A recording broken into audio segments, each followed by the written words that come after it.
open phenomenon that is called open marriage. Mm-hmm. And people are inviting others into their marriage, some willingly, some unwillingly. And so, what's going on with that? How do you, when you want to get out of that, when one person wants to get out and the other person doesn't, what do you say to them? Well, these are a whole bunch of stuff we could talk about. Let's talk about open marriage for a second. I think that's a great place to start. Good. So I have no opinions about open marriage. I don't have any opinions on porn. I don't have any opinions on any of it because it's not my job to be opinionated about these things. I can only tell you what I see people struggle with. Right. I leave the larger conversations about is porn good or porn bad or should people have open marriage. I leave all that to the philosophers. Not my job. So about 3% of couples in America have open marriages. 3%? About 3% that successfully. What an open marriage is, just to say it, whatever your beliefs are about it, let's just say what it is. It is an agreement on the part of both parties in writing. In writing? In writing, that we're going to conduct our relationship in a certain way. So, for example, I might say, you know, I want to go to the occasional strip club, or I want to go to the occasional whatever, and I promise you I'm not going to have any relationships, I'm not going to have anything serious, I just want to occasionally go do this. And you say, okay, go ahead, I don't want to know about it. That's our agreement. You say, I want to see my old boyfriend from high school once in a while, and I say, okay, tell me when you see him and say hi. In other words, whatever our agreement it is. What does see mean? Could be sexual, could be whatever that is. Okay. So in other words, let me try again. An open marriage is when a couple decides to open up their marriage to being sexual with other people in whatever form they choose. But it isn't just like, oh, let's just do this. It is very clearly defined. The reason couples do this, and I'm not saying it's good or bad or right or wrong. I'm simply telling you what it is. And let's just say this, Dr. Rob, for this conversation. Okay. That it's a no judgment zone. We're just talking about what's happening. So, I don't want anybody to judge because you just don't want to judge people. So let's talk about open marriage. Okay. Open marriage is when a couple decides to open up their relationship to sex with other people. The reason it can be dangerous, problematic, painful is because of jealousy and, everyone's afraid that someone's going to go off with someone else, or it's going to get serious, or something's going to happen that was not agreed to. So open marriages are very, very well defined. Sometimes this is done in therapy where both parties say what they're open to and what they're not open to. And, you don't get to see that person twice because I don't want you to get too emotionally involved, and and it's all negotiated and discussed. And they actually work out reasonably well as long as the rules are followed. Okay. But here's my question. First of all, why are couples saying that they want to move into an open marriage? Why is it incumbent on one person to need another person? So I don't know that I can answer the... Right. So the questions you're asking are pretty large. I'll give you answers that are a little different than the questions you're asking. Okay. Men and women are different. I'm not sure if you've heard about that, but trust me, men and women are different. Right. And one of the most important ways that men are different, which we don't talk about in the culture and we don't acknowledge, is that men are very different in how we approach human sexuality. We're different from women in how we view sex, how we feel about sex, what turns us on, what keeps us turned on. We're different than women. And we live in a world that is mostly focused on women's needs for a relationship. That's not to say that men are following them. It's just that our beliefs about what a relationship should be mostly follow what a woman would want in a relationship. And she wants, most of the time, monogamy. A deep, enduring commitment where she can feel safe in her home with her family, that she's not going to lose her friend and supporter. Right. Whatever form that takes, she wants to feel safe. Right. That's and so when you talk about the differences between men and women, I haven't talked about it yet. Okay, good. Go ahead. So let's talk about some of the basic differences between men and women. Men tend to objectify sex, meaning we tend to look at people as body parts. Like, oh, look at the butt on her. Look at those arms. And that kind of tends to leading us being turned on, meaning men are in general And of course, there's a bell curve, right? So I'm just describing the big Right. lump in the Right. Right. Right. middle. Right. Men tend to be turned on visually. And we are a little bit like dogs, like ladies think. We kind of get turned on and we're like, oh, I want to jump on top of that thing. And then somewhere in the process of our minds of how we're going to get to having sex with that person, we think, oh, I'm married. Oh, that's right. I can't do that. But our initial response for as a man is emotional and sexual. We're not thinking about you. We're not thinking about our marriage. We're thinking about that butt over there. That's how we think. And later, if we're mature enough, meaning we keep you in mind and we keep our marriage in mind, then we say, I really want to do that, but I'm not going to do that for intellectual reasons. I love this person. I don't want to hurt them. And I made an agreement with them. This is not always how women operate. Women tend to have some kind of emotional connection to your sexuality. So you might also see that guy on the street and say, oh my God, look at his great. He's really, and then you're going to say, but that sweater he's wearing would look great on my husband. Because women tend to begin to sexualize and then they start to think. It is your naturally occurring, what we call your little Miss Marple, your internal detective. When a woman finds someone attractive, she starts to think, is he nice? Is he going to be a good person? Will she be kind to me? You think emotionally. Right. So women tend to be emotionally engaged in sexuality much more than men do in general. Here's kind of the interesting thing to me. Men have a different choice than women do. In general, healthy women, when you start to get involved with us and be sexual with us, you start to have emotional feelings about us. It's part of how you're biologically organized. When a woman is being sexual with a man and she starts to feel, she will start having feelings about him, no matter what. Right, because she's not, in many cases, she's not going to have sex with a man that she doesn't care something about. Because that's in how many women cases. because that's mostly how women are. Now, women are younger. They're experimenting. They're Right. having sex with. But even in those relationships, that woman on some part of her mind is thinking something about him being nice, about him being Right. kind, about men don't care. We're thinking, does she do a good job? It's more Right. about the sex. So, Right. so understand this. When I go to Vegas and I cheat on you having a lap dance at a bachelor party, and I say it doesn't mean anything, it really doesn't mean anything. It means nothing to me. It is nothing more than a good workout at the gym. However, Wow.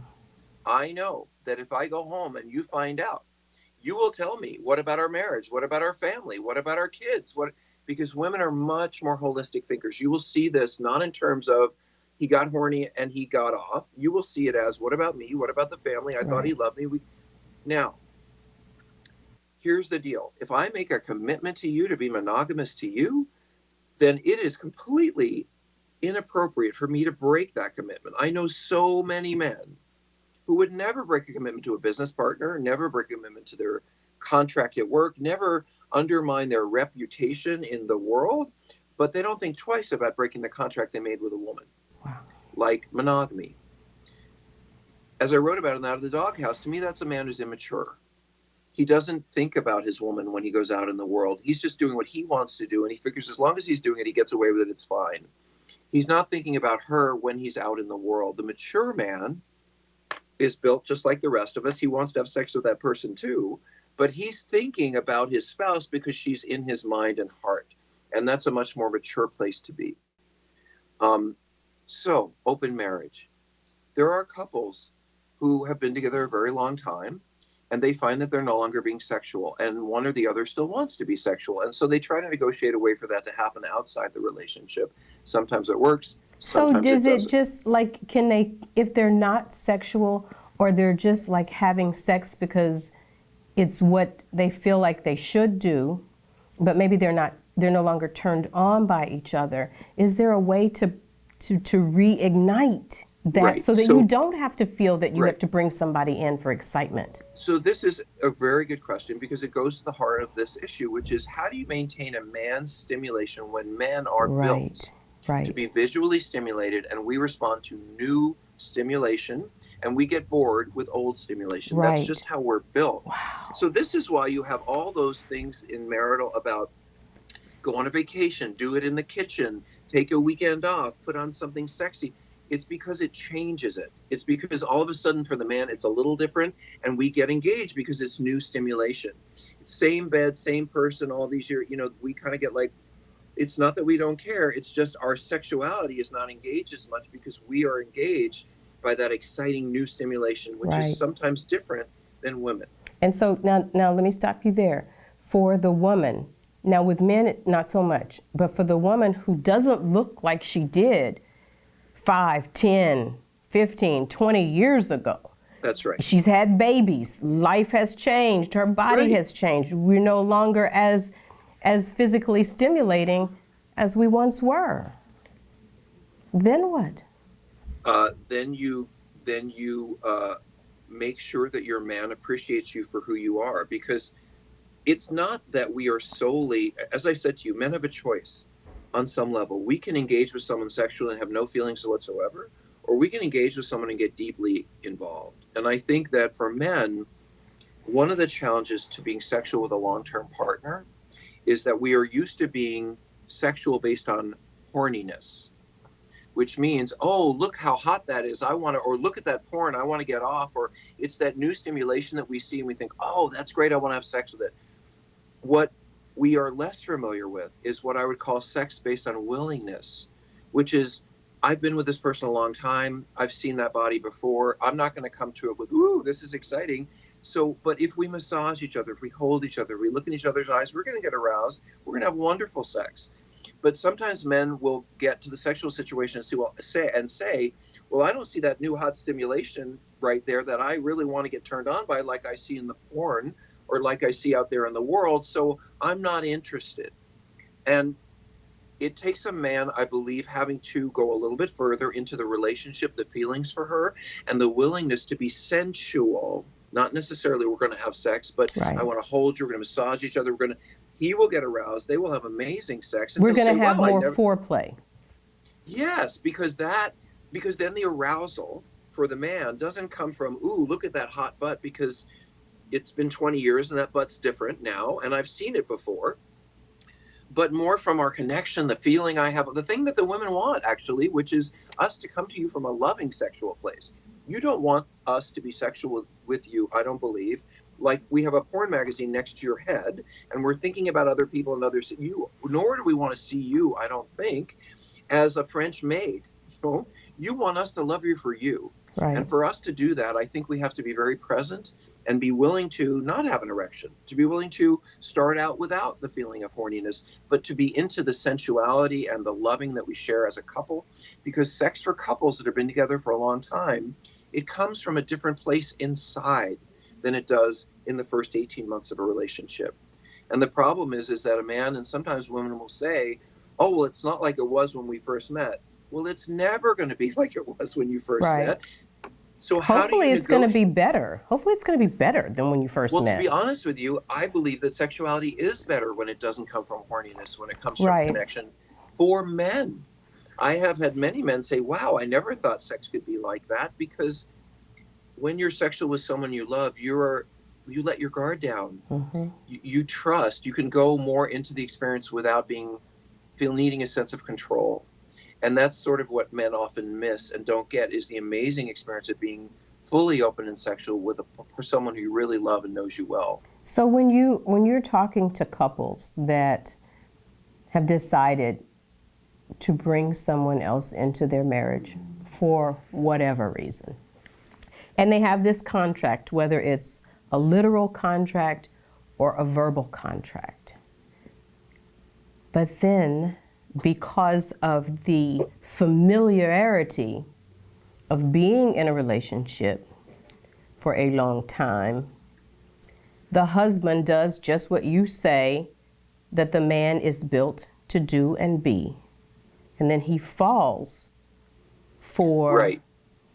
the other woman that you brought in to satisfy whatever that was. So let's take a step back. Okay. I talked about what an open marriage was. I didn't say what the ideal conditions for having one would be. I don't think. Are there ideal conditions?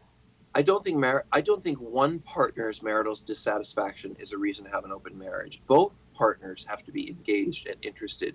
If a woman feels like she's doing this to accommodate her man or to make him happy, she's going to end up losing that game. She has to want this too. And if she doesn't, then it's going to be problematic, because It's always going to bother her. It's never going to feel right to her, even if he follows the rules, and he probably won't. So, and understand this, if you think about it, when a couple mutually agrees to something like this, it's because they desperately want to stay together. And they have Wow. tried, Are you serious? or Okay. there's a man who wants to fool around and have something going on with this other woman, and he wants to be able to get away with it. So that's not, that is an open marriage. How do I say this? I don't think couples can begrudge each other this kind of situation. It isn't like, okay, I won't buy the new car so you can go on vacation. It's not like that. This is a decision that's going to affect everything. And both partners have to be equally willing and open to this. And if one partner has fears, suspicions, anxiety, then it's not something for this couple to do. And it's never something, I don't think, that a woman should do, open up her relationship to having other people there just to keep her man happy. Because my guess is he's probably lying to her. There's probably more going on. There's probably something with that woman already. And he's just looking for more permission to do something that I just think it's a bad idea. Open marriages. Okay, Go ahead, sorry. say that they both agree. They both agree. And they're fine with it. And That means she's going to be sexual with other people too. Or with the person that is brought in. Okay. Okay. But that would say that she wants that. That says she likes being sexual with another person. That would be something she desires. Right. But then one person wants to opt out. And now the other person doesn't because the other person likes it. So here's the deal. I'm married to you. My commitment is to you. You are the most important person in my life. But I enjoy having sex with that other person too. All right. So more than I enjoy having sex with you because it's new. Well, then you should go be with that person and see you later. Because marriages are about 5%, maybe 3%, and some of us 1% sex, and mostly everything else. So that is a great point. Sex is, it's really important, but it's not that important. It's not that important for men to have, and it's not that important for women to drop us over. But it happens. We decided we're going to do this. Look, let's go back to what infidelity is. Okay. Infidelity is not my sleeping with someone else. It's my sleeping with someone else and not telling you.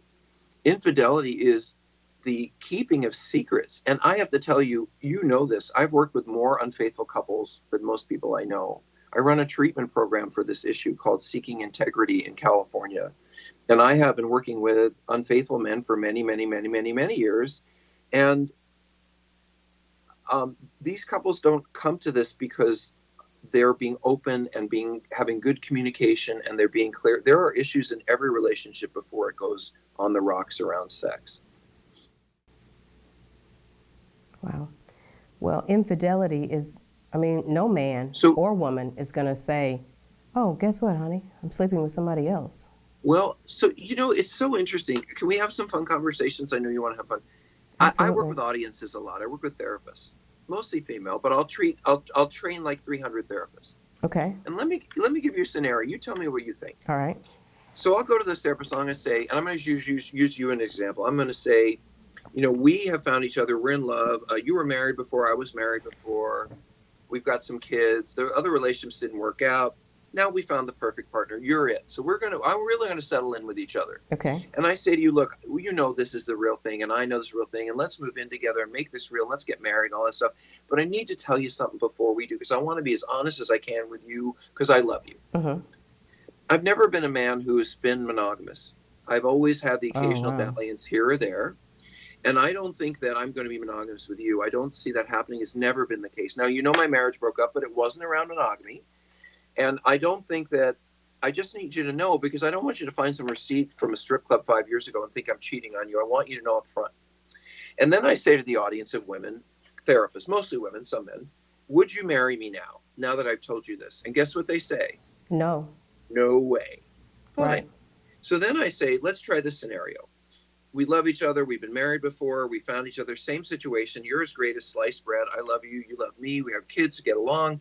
I come to you and I realize then I'm not going to be monogamous, because I've never been monogamous with anyone, but I'm not going to tell you, because if I told you, then you wouldn't marry me. Right, And I know that because I'm a man and I know what a woman will right, do. right, right. So I lie to you and I tell you that I'm going to be monogamous, but I never really intend on it. And then 5 years later, you find that receipt in my wallet. Which man would you rather have married? And you're going to tell Mm. me neither one. And I'm going to tell you good luck. So the truth is that men will want to be sexual outside their relationship. We don't have to be. We don't have to be. It's a mature adult choice to say this person is more important to me than my desires. But the younger you are and the more your hormones are running and you've got a wife with 3 kids and you haven't had sex in 9 months, and it can look pretty attractive. I don't know if you've looked at the Ashley Madison ad lately, have an ad on TV. No, I hadn't. It shows a bunch of young men singing, I'll try my best for you. I'm looking for something other than my wife, other than my wife, other than my wife. And then another guy joins. There's 2 guys singing, I'm looking for something other than my wife. And it's just this happy little song. And then there's a background of 1,000 men singing, we're all looking for something other than our wives. Wow. And when you look at the ad, you see that it's young men in their early 30s. They're not sleazy. They're just the happiest little guys in the world, because their wives are in the middle of pregnancy and having kids. And the message says, don't feel like you have to leave your marriage or break things apart when you're horny. Just go out and get what you want and come back. And get somebody that's not gonna harass your wife. Do it, and it's built to do it for you to have to pleasure yourself. And this person is not gonna harass your wife. She's not gonna call your wife up. She's not gonna fall in love with you. Well, because she's married. And that's the whole point of Ashley Madison. But the idea that the solution to challenges in your marriage is to go cheat is anti-therapy. It's the opposite. What we say is, when there are challenges, move in, talk about them, work on them, deal with them, get in there. They're saying, don't worry about that challenging. So you have to understand there's a lot of energy in the culture for people to be out there cheating casually in their relationships, more than there ever was before. So after this happens, and men cheat, and women cheat, and so I don't want to make this germane just to I do want to say 30% of my clients are women. However, the women that I work with mostly are not able to manage healthy relationships. They're so broken around sex and intimacy that they don't have relationships. Men seem more able to, I think, because we can compartmentalize sex and love. Broken men, seem more able to get into relationship, but then cheat, act out, lie, do all that stuff. So I see more men, because men get in more trouble for it. And men are also tend to be a little bit healthier emotionally than the women who are acting out like that. So in your opinion, and on your journey and your experience, when a man is having sex, and I'm talking about middle-aged men right now. I'm not talking about young men. I'm talking about middle-aged men who are having sex with other women, and she's doing for his ego maybe what the wife can't or won't or doesn't know to do. And he is smitten. Can't? Okay. And you can't be a 21-year-old who thinks I'm the best. I mean, you just can't be that. Right. And if that's what I'm looking for, but look how old I am. I mean, so let's just say this: middle-aged for men is like being 17 all over again. Wow. We see our last chance. This is not. We don't discuss this. Okay, men don't sit around and talk about this. But you asked an opinion. Middle-aged for men is kind of like, oh my God, this is my last chance to get laid. And she thinks I'm hot. This 20-something or 30-something, and she thinks I'm hot. And she does, because there are 2 things that arouse younger women. One is sexy. She's missing a dad. She's missing a daddy figure. See, you have judgments now. You said this is a judgment-free zone, but boy, are you full of judgments, girlfriend. Okay, all right. I digress. Go ahead. There are 2 things that arouse younger women. One is sexy, hot, attractive. The other is status. There are younger women like, I don't know, Melania Trump, for example, who are very, very attracted to men who have a lot of money and power, and they sexualize that. For them, money is sexy.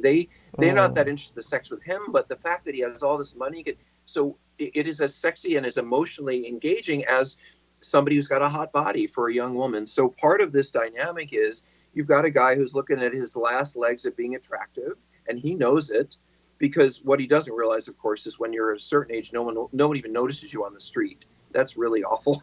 You know, Right. the Me Too movement, and women say, it's so true. You know, this is the dichotomy. You don't want, as a woman, you don't want anyone to harass you. You don't want anyone to whistle at you. You don't want anyone to touch Right. you. You don't want, but you do want to feel like you're attractive and people might Exactly. notice you. Right. And here's the sad thing: you hit a certain age and nobody notices anything.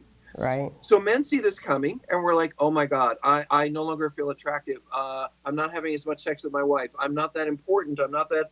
Oh, this girl thinks I'm amazing. And of course, we get into all of that. Then we're 17 again. Wow. She is thinking, oh, status, power. I can have a man who'll take care of me, a man who will give me things. And that is as sexy to her as a hot 30-year-old. And so that is right for that second relationship, that second marriage. Yes, that is right for that situation. For And how both long is parties. that going to last? Because, okay, you're 17, you're middle-aged, and you go back to that 17-year-old self, and with the advent of Viagra and Sierra and all Right. those things, you still can have as hard erection as long as you know you need to. And I've So, got a nice car and a nice suit, then I've got status that's almost as good as having big muscles. So yeah, I'm all set. but how long is that going to last? Is there any coming back from that? Yeah, I think there is because, you know, I run I run a program for men who create infidelity to the point where it destroys their relationships. That's what I do. Right. And I had a man in my office last week. This is true. He's 62 years old. He has 4 kids and 2 grandkids. And he's been having affairs for the last, I don't know, 6 years, whatever it is. And his wife has finally said, okay, done, over, I've had it. You're going to treatment, you're going to get some help. I don't want to live with this anymore. And that's possible. And I looked at him and I said, don't you realize that in 10 years, you're barely going to be able to walk around a room? You may be sucking on a straw. Who's going to take care of you? Who's going to love you? Where are those kids and family and those people you want around you when you're 70 and 75, which is only 10 or 15 years from now? Unfortunately, men who are in this sort of haze of, oh, I'm, 52 and I got to get some now before it's too late, or not thinking that soon they're going to be 62 and they're not going to have anybody around that knows them, who's loved them, who's experienced them. And a lot of people are going to be really angry at them, like people they've spent the first 30 years with. So, and I will tell you this, I don't know that I believe in love forever. I don't, because I know that there are relationships that are just bad and they weren't meant to be, and these people shouldn't be together, and that happens, right? But I think when people have gotten through 15, 20 years together and they're reasonably sane and they're reasonably kind and there's something so important there that I think is so that we must protect. Let me tell you, I have a friend, you may not know this, I do a podcast. It's called Sex, Love, and Addiction. It's a really good podcast and really popular. And I interviewed on my podcast a guy by the name of Stan Tatkin. Tatkin. Dr. Tatkin is a relationships expert like me. And he writes about marriage. And one of the questions that he wrote a book called We Do. I love the title, We Do. And he said, what is a relationship for, ultimately? Why do we have them? Why are we so driven to be in them? And the research is pretty clear. When you take the kids out, which is a real reason to have a relationship, all the research tells us that if you are in a long-term relationship that is happy, you will live longer, you will be more creative, you will be healthier, and you'll be more successful. Every measure we have says that people who are in happy long-term relationships do better and live longer and are happier. So if you could take a pill that would make you live longer, be more creative, be more successful, wouldn't you take it? You would. Absolutely. So the pill is to understand that the most important thing here is not what I want and it's not what you want. It's what is best for the relationship. Because if you and I as a couple, we protect that relationship, then we are guaranteeing that we're going to live longer, we're going to be healthier, we're going to be happier. By the way, research also says that people who are in unhappy relationships or single are all about in the same boat. You're going to not live as long as the rest of us who are happy. So if we do better in happy relationships, if our whole lives are enhanced on every level, then you would think that this would be something we really fiercely want to protect. The problem is, Dr. Tatkin will say that we're inherently selfish people. And even in those relationships, we will digress to I want, me. And that's when the thing falls apart, because unless the couple is really in agreement about the steps they take together, they're undermining the most important thing they have, which is the relationship itself. How's So, that, girl? Does oh, that work? I bet that works, right? well, I mean, I've lived through infidelity, so I get it. And I know it's hard to come back from it. It's hard to trust. It's hard Oh, to it's rebuild. mm, we have a term for this. Okay, what is it? We call it betrayal trauma. Mm.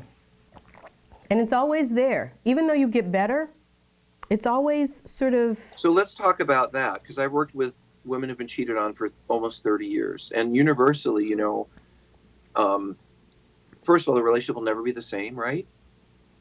Never be the same. I mean, you may have new experiences, grow right, even, right. but Because Beyonce, it's always there. Even though you've forgiven and you've grown and you've talked about why this thing happened, and what is always there? What is the it that's always there? the it is you did this, And that means that you could do it again. that you could do it again. So the person that I love the most, that I believe would always have my back, that would never do anything out in Right. the world deliberately that Right. they know would hurt me, has now gone out in the world and deliberately done something they Right. know would hurt me because it was more important for them to do it. And I will never look at them in the same way again. And that is true. Beyonce says, Queen Bee, got to bring Queen Bee in here. Beyonce says, infidelity is like breaking a plate. You can glue the plate back together, but you're always going to see the cracks. Oh, I didn't know she said that. That is right on point. You can However, always see the cracks. Couples coming back together after infidelity are stronger. I was more going to say, it does powerful. make you stronger. It does make you stronger. If I'll tell you that it does two things. For a man, if he is mature enough to really get what he's done to this person and really see that he doesn't want to cause that kind of harm again, and that it's almost a lesson in, I know this isn't going to sound right, but, oh, I never realized I was that important to her. And that takes away some of the desire to go find somebody else, because in the day-to-day, we still, men are very ego-driven. I think you ladies know that. And we want a lot of attention, a lot of validation. And maybe over the years, we feel like it's gone away some. And we're looking to that new woman to make us feel important. Well, the fact that you stayed with me after I hurt you makes me think twice about, is there something you see in me that I don't like? Maybe wow, like maybe you're really stronger. So it's not a test. It's not one I would wish on any couple. Me but neither. It can be I wouldn't either. And it's a year and a half of pain. And that I wrote that book you have out of the doghouse because most men that I work with don't understand what they've put a woman through, and they think, oh, 3 months, flowers, candy. Right. It's over. I don't want to talk about it anymore. Don't bring it up. I'm not doing it anymore, so why are you giving me a hard time? And what they don't understand is they have broken her heart, and they have, more importantly, broken her trust. And to restore that will take a year or more. And within 6 weeks, he's like, why is that unhappy face when I'm coming home? Why aren't you more? Well, because you cheated on me. Yeah, but that was 6 weeks ago. But we've been married for 12 years. It's like men don't get it. Right. And it's because I think that we're able to say sex doesn't matter. And we really mean that sometimes. And from the woman's perspective, I go back to what I said earlier. It's, I'm not as young as I was. My body is not as firm as it was. I'm not the same girl that I was in college, body-wise and physicality. Right. It makes it about you. And but it's not about you. And don't we make it about us? It's like, why wasn't I good enough? Of course you do. And this is why this is why porn is a big issue, because when someone's looking at a lot of porn, both male and female partners will say, well, why are they looking at all that? Aren't I good enough? Don't I? Like, why do they need all that? So it's always, I think, for the partner who is experiencing this at the other end, a feeling of, aren't I good enough? And what I want to tell every partner who's been cheated on is just not about you. It isn't, and I'll tell you why I can prove it. Okay, prove it, because you can't prove it by the person that's been cheated on. No person has ever cheated because of you, my partner, because you can be fat, you can be ugly, you can be mean, you can treat me horrible, you can, beat me when I'm sleeping. But when I wake up in the morning, I can get a divorce. When I wake up in the morning, I can go buy a new car. I can volunteer. I can go to church. There are a lot of things I can do in an unhappy marriage other than cheat. The decision to cheat is because I want to cheat. And I can build a lot of reasons for that. But the solution to an unhappy marriage is not to go cheat, is to go talk to your partner about your unhappy marriage, or leave it, or do something else. You know what that's like? You know what that's like, Dr. Rob? That's like an alcoholic. And that he's supposed to call his sponsor before he picks up the first drink. Yes. But he doesn't call his sponsor. He picks up the first drink. And then when he feels miserable about it, then he calls his sponsor and says, I relapsed. But why doesn't he call his sponsor when he wants to drink? Because he wants to drink. Because he knows that if he calls the sponsor will say, I don't think that's a good idea. And so he doesn't. And it's the same. I don't go to you when I say, so I'll tell you a situation I thought was ideal. Okay. And you will think, oh my God, this is horrifying. Okay. But to me, this is such a therapy win. So I was working with a man, this is absolutely true.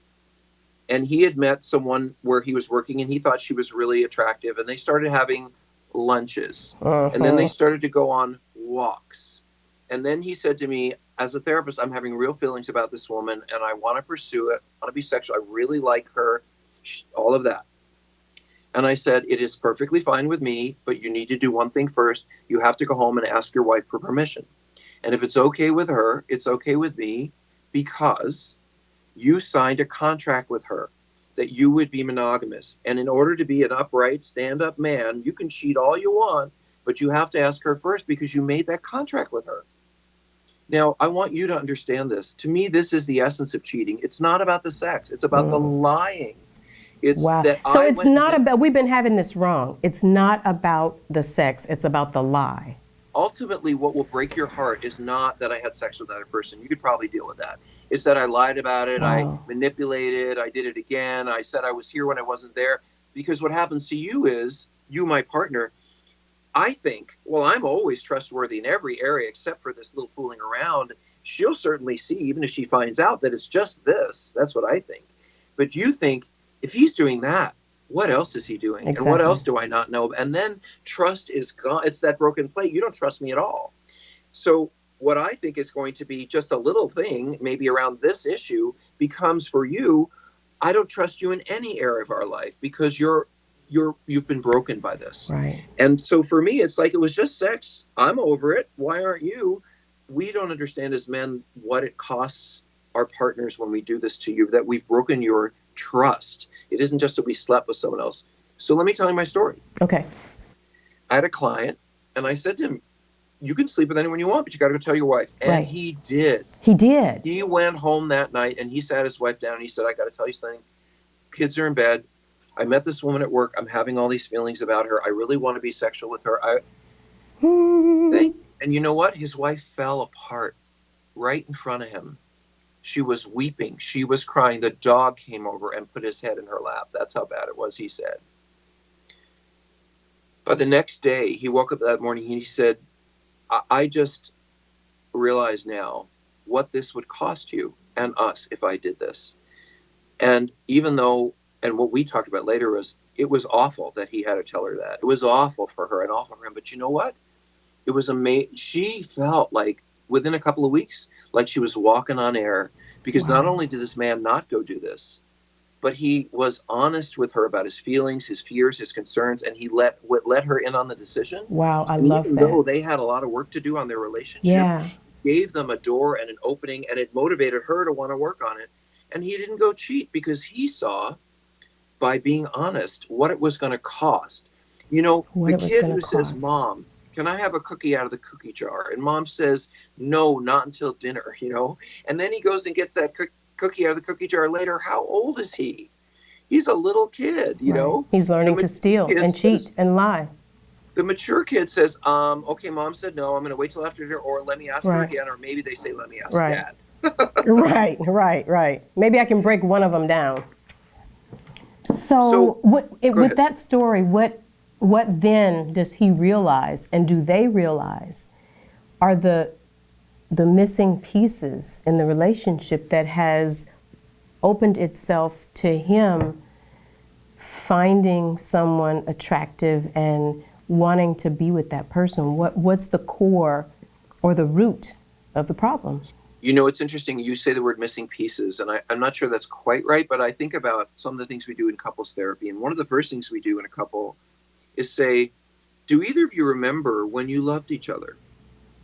Do Yes. either you remember Yes. what it was like to first be together and Mm-hmm. what that, and we recall that and Right. see if the couple, both of them, have a part of them that still feels that. And then you start working from there. I've always said that too. I said you have to go back to the beginning. You have to go back to that place when you loved that person. Connection. Yes. So, I mean, the sun and the moon hung on that person. Understanding that that's not real, that's a biological process that bonds us, that early part of love. But in that process, there are essential truths about who this person is and who you are that you found that allowed that process to take place. And so you want to go back to what are those truths, those elemental Hmm. things we shared that let us fall in love in the first place.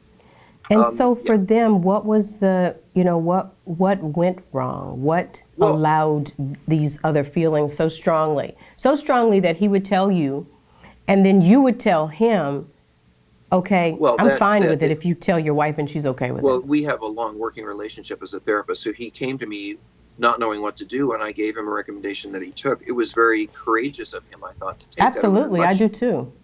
and so did his wife. She thought he was. So guess what happened in all of this? What? She was hurt, Mm-hmm. but she realized, wow, I need to wake up, step up, whatever that was for her. He was like, oh my God, I didn't. In seeing her tears and her pain, she's so connected to me. I forgot how much she loves me, how important I am in that moment. God knows you don't want to send your spouse into tears to remind you, but sometimes we forget how loved we are. We take for granted.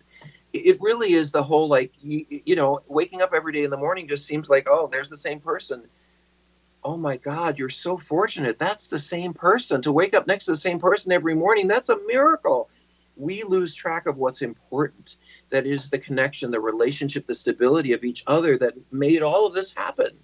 And you lose that in the day to day over time. And some people lose it so much that they think they need to go find something that they had that is now gone. But don't And you think sometimes though? it is, but usually not. But don't you think though that when you go find it, and we're just using your story just as like a point, but for a lot of people, you go and find it, and you find the newness, and you find what you had with the person that you had 20, 30, 40 years ago. Because you're seeing people now that are divorcing after 30 and 40 I know. years. At 60. Right. And so you go and find that newness. Is it superficial or is it real? Well, I know that you're a youngster, but being a little bit I'm at not the that older, young. I've been married 30 years, Rob. I'm Facetious? throwing, Okay. Go I'm ahead. throwing, what do you call that stuff? I'm throwing Shade? compliments. Okay. I'm throwing shade because I don't want to say, well, you're about my age. So I was going to say Okay. Yeah. you're probably a young thing, but Okay. about my age, which is I'm almost 60. Me too. I don't want to start all over. Like I wish my partner and I had more time. We've been married 20 years. I wish we had 30. I wish we had those extra 10 years of bonding and information. And the more we have together, like that's the coolest thing to me. The more history, the more information, the more. So I think it's about, honestly, I'm going to say it again. When you're looking the other way for something, you're not just looking at how interesting that is. You also devalue what you have. If Mm-hmm. I look at someone and say, oh, she's so hot or he's so whatever, a healthy person can't really fully hold on to how they feel about their spouse at the But same here's the time. thing, and I think that's the key point. A healthy person. Sometimes in a relationship, you can become unhealthy because of the nagging, because of the distrust, because you lied to me, because you betrayed me. Not just in infidelity, but in other things. Well, and also I've been working 70 hours a week and I haven't been taking care of myself and I'm tired all the time and I'm looking for easy outs to feel better. And there are a lot of reasons outside the relationship. And I feel resentful because I got 3 kids and I'm working all the time, no time for me. And, all of the things, I mean, all of that takes away from the glue that holds the relationship together. So when I think there's this new show on television, and my husband is a television person, and I don't know if it's HBO or I think Showtime. you are too. Well, I am, but I'm not, But it's several different couples, and it's therapy, and there's a therapist. So you know what I'm talking about? I haven't seen the show, but yeah, I know. I think that I don't know if the couples are real or not, but I watching that and having this conversation and my life's experience, I think that probably everybody who is in a relationship needs to be into therapy. It just does, because there's a point where you need a moderator, where I can't hear you and you can't hear me, and we're not communicating. So I think that, just to say something about, I'm a therapist. I'd love everyone to go to therapy, but I also know, and I want to say this, that not everyone has the means, the ability, the time. That's true. So in this world, But you I think almost have to make you might not be able to go for long term, but you have to go. But I will say this, that if you can't be in therapy, there are safe people and places to talk to, and I'll tell you who they are. Okay. It's not the friend who says, get out of this relationship. I want to say something about that. Okay. For someone who's being cheated on, it's so easy. You go to your friend, you go to your neighbor, you go to your sister, or what, and they say, oh, well, why would you put up with that? Right. Blah, blah, blah. You should Right. get out of there. Right. While they sit at home in their happy relationship with their kids and their family. Right. So, you really can't listen to folks like that. You have to listen to people who have your heart. And I think the most important thing a woman can do when she's being cheated on is find other women who have also been cheated on, who can join with her for support. I agree. So I have, if I may say, I have an online group. It's free. I charge nothing for it. It's called, the site is called Sex and Relationship Healing. Sex and Relationship Healing. Oh, that's so good. I have an ongoing weekly group I don't do it, a woman does. It's a volunteer group for women who've been betrayed. And I have any woman in the world who wants to drop in that group has been betrayed. She can come, and there's a therapist there, and the women talk. And we also have a group for men who've been betrayed. So, but what's meaningful for a woman who's been betrayed, what I find, is that oftentimes she's feeling so diminished, like, I must not be attractive, I must not be, and she walks into that room where she sees an intelligent, interesting, attractive woman across the room, and she thinks, well, if she got cheated on, then maybe it isn't just me. And it's counterintuitive, because women think, or people think, oh, I don't want to tell anybody. That's so shameful. So actually sitting with people you don't know who've been through the same thing is quite powerful. I think women getting support from other women who are not going to say, get rid of that man, but how are you doing, girlfriend? How can I support you? Right. How can I help you get through the day? Do you need a night off? That's what you need, is a lot of support and love, and not a lot of direction. Oh, I think helpful. so. And that's why, Dr. Rob, I really wanted to have this conversation with you, because like I said, I've been through it. I have friends that are going through it right now. And I would never say to any woman, I don't care what the circumstances are, leave your husband, leave your marriage. Because I think that none of us qualify to tell anybody. That's right. To leave their relationship. I say I support you. I say I love you. I say I'm praying for you. I say that all things are possible through the God that I know and love. Because I sit here as a woman that went through infidelity, and I didn't leave. And we were able to build stronger, better, more honestly than we ever have before. So I know that that possibility exists. But here's the thing. And I really want you to speak to this, because this is what they're feeling. The brokenness of their man sleeping with another woman and enjoying that, and saying, even if we can put together the plate that Beyonce so eloquently talked about, that's right. broken and all the cracks, how do I ever really feel that he's having sex with me and not her, not thinking of her? I don't want to answer that with any guarantees. I think that it isn't just about the sex. It's about how all parts, you will know that if you feel him, if you feel the loving when you're making breakfast, if you feel the loving when you go shopping, if you feel the generosity of spirit when he or she's got to do something they don't feel like doing, you're going to feel your connection to them in every one of those touch points, especially as a woman. And that will help you feel that he is having sex with me, because he's being with me in all of these different touch points during the day. If we're conflictual and arguing and disagreeing and distant, and all of a sudden we have sex, then I would wonder, where is this sex coming from? Because it's not connected to us. Right. And you know what I have said to each of my friends that's going through is, start working on yourself. Because oftentimes when a couple is going through infidelity, the last thing the man wants to do is to go to therapy. That's the absolute last thing he wants to do because he doesn't want to stop. So I say to them, start working on your own self and your own strength and building who you are, because you get broken as a woman.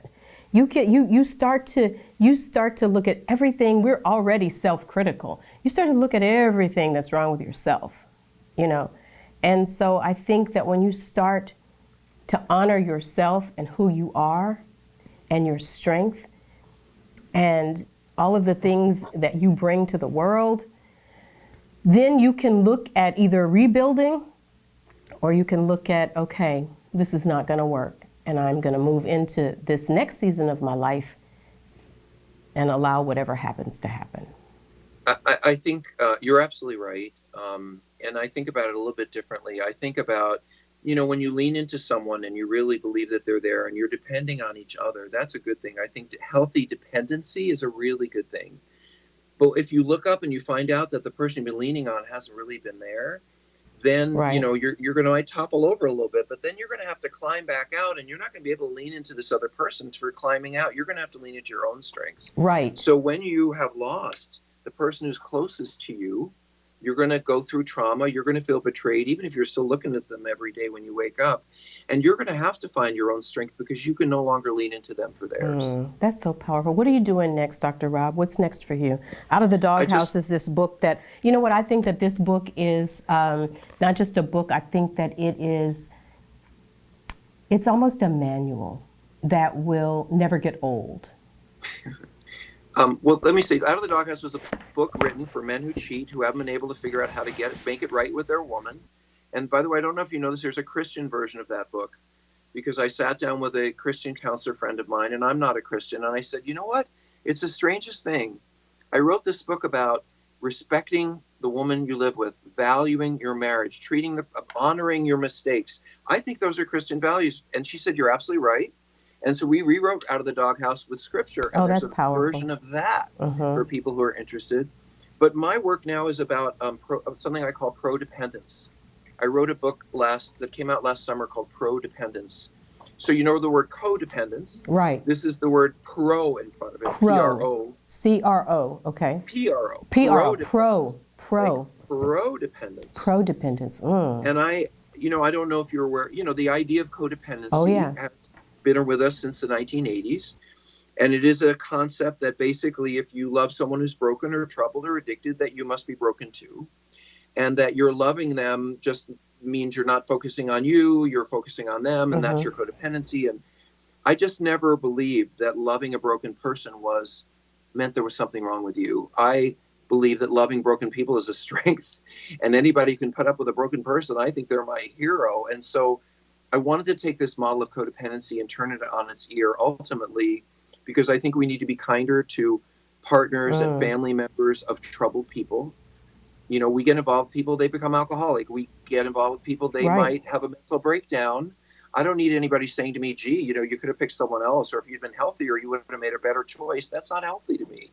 What I want someone to say is, how can I help you? How can I support you? And it's amazing that you chose that person and that you chose to stay with them. I'm leaning into the power of relationships and saying that those of us who love a troubled person are heroes.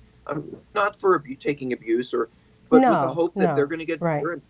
So Prodependence is a 30-year later answer to codependency, saying, no, there's got to be a better way to love the people who are troubled than saying that by loving them, there's something wrong with you too. Wow. So Prodependence is what I'm doing today. You know what else I think you need to do? With the new news out, and it's just news because we remember Elizabeth Smart. But with her dad having been married for some 30 years and being homosexual and saying the second miracle in my life, the first miracle was finding my daughter who had gone missing, who they probably thought was dead. And the second miracle was coming out of the closet. Wow. I broke my wife's heart. But how many people, Rob, are living that lie? It made me wonder. That's a subject. So we're going to have that conversation on another show. All right, let's do it. Let me tell you something about the Smarts. I know a little bit about this. Is an amazing family. You know what Elizabeth Smart went through. You know, she was dragged into a tunnel. She was raped. She Absolutely. was taken away from her family. I don't think she's had a lot of therapy. And I've been around therapy You friends. don't? I know she hasn't because I've heard her story. Okay. And my therapy friends say, oh, how could that woman not have had therapy? You know, and the reason is, and I get this completely, is her parents were so deeply involved in the trauma that she went through. They went to that place where she was raped. They sat there with her. They went into that hole in the ground where this man held her, and they spent time with her in that hole in the ground. They walked her through every piece of it. And we have a little saying in therapy that it isn't so much about what happened to you as a child. That's important. But it's also how it was handled by your family. And her family went to the wall with her. They had no shame, no embarrassment about what happened to her. They were, you know, they let her tell them every horrible, ugly story.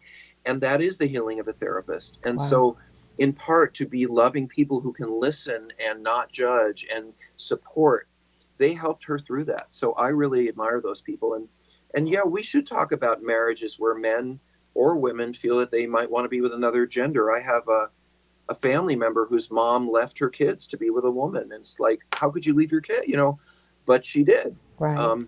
Right. Let's talk about that next time. Let's talk about it. Rob, thank you so much. Dr. Rob, thank you for taking the time. I feel a little bit better myself personally, just because I think that this is your ministry. This is your gift to help people. For better or worse. And it just helps us to have a better understanding and view of relationships and what happens, and seeing it not just from my perspective, because when you're hurt, all you can look at is what you did to me. How could you do this to me? And it's so much bigger than that. But that's being human. So yeah. Thank you for inviting me. By the way, do you mind if I say if people want to find me, how they can do that? Absolutely. So it's really easy to find me, actually. I'm online every week. I mentioned our website. It's Sex and Relationship Healing, sexandrelationshiphealing.com. So every Monday night, I do a webinar on betrayal and addiction. And that means I'm sitting there for free for an hour. Anybody in the world can ask me questions, and people do. They come from Dubai and Japan, and it's just a server. That. So any week you can find me. You can also write me a note at rob@seekingintegrity.com. And most of my books on infidelity and all of that kind of stuff are available on Amazon. And I'm Dr. Rob Weiss. Dr. Rob Weiss, thank you so much. Thank you for taking the time and for being so open and honest and breaking it down in a way that we can, in bite-sized pieces, we can begin to eat it, digest it, and hopefully heal. Thank you so much. And move past it. You got it. Indeed. Until the next time. Let's hear it for all the broken plates out there, okay?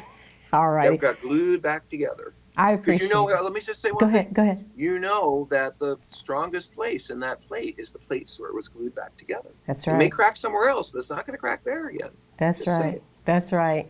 You are so Happy awesome. Holidays. You're so awesome. Happy holidays to you as well. Good to see you. Good to see you too. Bye now. Well.